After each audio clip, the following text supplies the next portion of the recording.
चलिए तो हम लोग देखते हैं एक सवाल को, जो दूसरा नंबर सवाल है विद्युत चैप्टर से।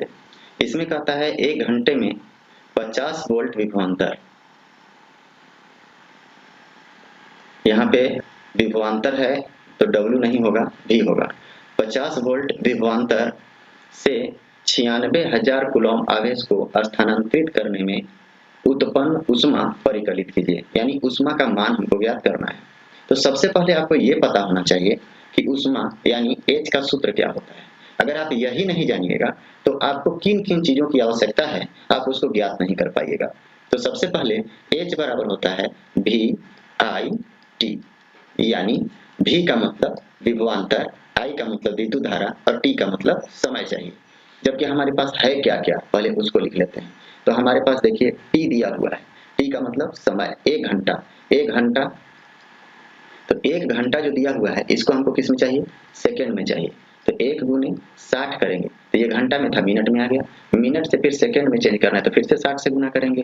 तो 60 और 60 मिलकर के हो जाएगा 3600 सेकंड। ये सेकंड में तो हम लोग निकाल लिए, समय तो निकल गया। अब हमारे पास भी दिया हुआ है यानी विभवांतर कितना दिया हुआ है, 50 वोल्ट। चलिए ये भी निकल गया।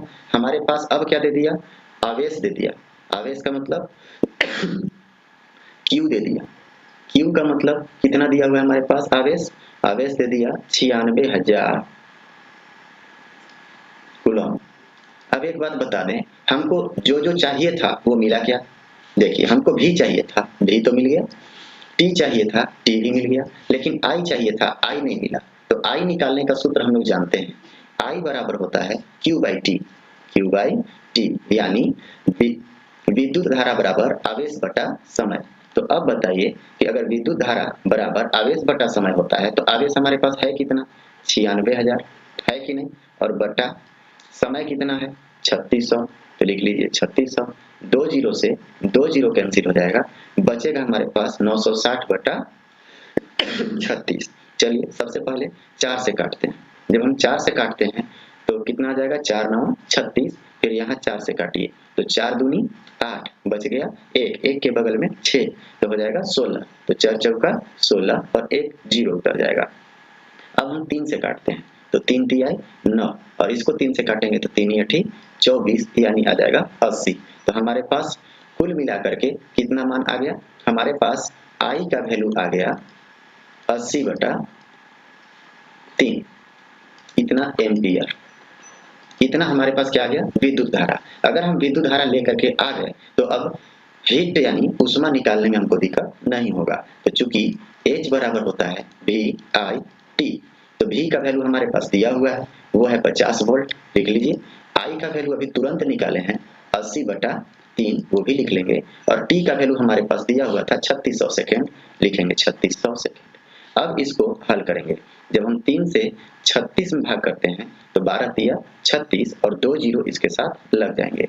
जब हम इन सबको गुना करते हैं तो जैसे देखिए यहाँ 12 है, तो एक बात याद रखिएगा, जितने भी जीरो होते हैं ना लास्ट में उसको हम लोग को ऐड कर लेना होता है। तो 2 जीरो यहाँ है, 1 जीरो यहाँ है 80 में और 1 जीरो 50 में, मतलब कुल मिला के 4 जीरो तो हो गए। तो हम 4 जीरो को पहले ही आसानी से लिख लेंगे। इसके बाद जो अंक बचता है उसको हमको गुना कर देना होता है। तो चलिए 12 से हम सबसे पहले गुना करते हैं 5 में, तो 12 बचे कितना हो जाएगा 60, और 60 का जो जीरो आया उसको भी इसी में इंक्लूड कर दीजिए। तो मिला हमको 6, और 6 से फिर 8 में गुना कर दीजिए, 6 8 48 यानी 4 और 8। इतना जूल हमारा क्या आ गया, ऊष्मा। तो ऊष्मा का मान जूल में आ गया। अब इसी को यदि हम पावर के रूप में लिखना चाहें, मानक रूप में लिखना चाहें, तो आपको पता है कि अभी दशमलव कहाँ है, अभी दशमलव सबसे लास्ट में है। तो सबसे लास्ट में जो दशमलव होता है उसको हम लोग को बाईं तरफ से सबसे फर्स्ट अंक के बाद डेसिमल बैठाना होता है जब मानक रूप में लिखते हैं तब। यानी 4 के बाद हम दशमलव बनाएंगे, तो 4 के बाद दशमलव बना के 8 लिखते हैं।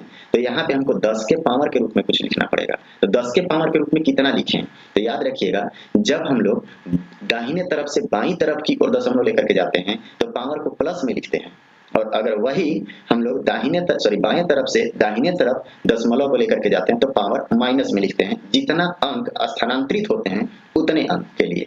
तो ध्यान दीजिएगा यहाँ जो हमारे पास सवाल है यहाँ जो हमारे पास सवाल है उस सवाल को अगर हम लेकर के चलते हैं तो देखिए दशमलव हमारे पास यहाँ लास्ट में था, ठीक है। जब यहाँ से हम 8 के पास पहुंचा दिए, 8 के बाद तो कितने अंक छलांग मारे, 1 2 3 4 5 6 अंक छलांग मार दिए। इसका मतलब पावर में हमारा 6 होगा और यही जूल में हमारा आंसर हो गया। उम्मीद है समझ में आया होगा। अगर समझ में आया हो तो अब हम बात करते हैं इसके बाद अगले प्रश्न का, यानी सवाल नंबर 3 जो इसके नीचे दिया गया है। तो चलिए इसके नीचे जो सवाल नंबर 3 दिया है उसको भी हम लोग हल करने का प्रयास करते हैं। तो सवाल नंबर 3 में क्या कहता है उसको समझिएगा। यहाँ जो सवाल नंबर 3 है उसमें कहता है कि 20 ओम प्रतिरोध की कोई विद्युत स्तरी, ये क्या दे दिया, प्रतिरोध दे दिया, मतलब R बराबर दे दिया हमारे पास 20 ओम। जितना दिया हुआ रहता है उसको एकदम साथ में सवाल को पढ़ते चलिए, लिखते चलिए। अब क्या कहता है, 5 एम्पियर विद्युत धारा लेती है। विद्युत धारा का मतलब I कितना ले रहा है, 5 एम्पियर। चलिए 5 एम्पियर ये विद्युत धारा ले रहा है। आगे बढ़िए, समय कितना ले रहा है, 30 सेकेंड में उत्पन्न ऊष्मा चाहिए। क्या समय दे दिया हमारे पास T कितना, 30 सेकेंड। चलिए एक बात आप ध्यान दीजिए कि अभी तुरंत हम पीछे वाले प्रश्न में देखें कि H बराबर सूत्र होता है VI-T।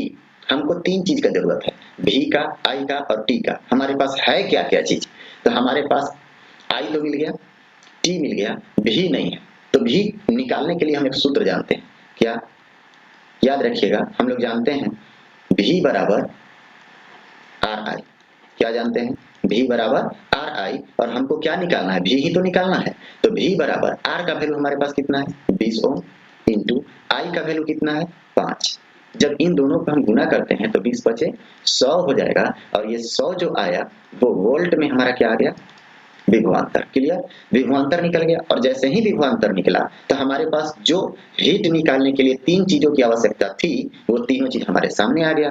अब हम डायरेक्ट हीट का फॉर्मूला लिखेंगे और मान ज्ञात कर लेंगे। लिखेंगे चूंकि H बराबर होता है VI और T। तो चलिए V का वैल्यू हमारे पास कितना आ गया, 100 वोल्ट, 100 लिखेंगे। I का मान कितना दिया हुआ है, 5 लिखेंगे, और T का मतलब कितना दिया हुआ है, 30, तो यहाँ पे लिख लेंगे 30। अब हम गुना करते हैं, तो अभी तुरंत बताए कि जब भी हम गुना करते हैं तो जीरो को ऐड करके सबसे लास्ट में लगा लेते हैं। तो हमारे पास 3 जीरो मिल गए, 2 यहाँ और 1 यहाँ, 3 जीरो मिल गए। अब जैसे ही 3 जीरो मिले, तीनों जीरो को हम अंत में लिख लेंगे। बाकी जो हमारे पास अब संख्या या अंक बच जाते हैं उन सभी को गुना कर लीजिए। तो 3, 5 और 1 बच गया। 1 से जब 5 में गुना करेंगे तो 5 आएगा, 5 से 3 में गुना करेंगे तो 5 दिया 15 आ जाएगा, और यही जूल में हमारा क्या हो गया, आंसर। अगर आप इसको मानक रूप में लिखना चाहते हैं, दशमलव हमारा सबसे दाहिने तरफ लास्ट में होता है।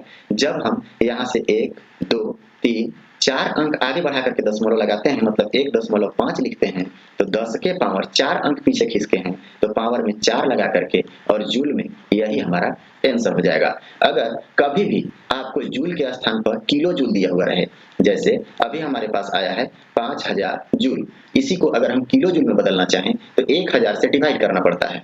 तो चलिए अगर हम 5000 में 1000 से डिवाइड भी कर देते हैं तो ये आ जाता है किलो जूल के बारे में, किलो जूल।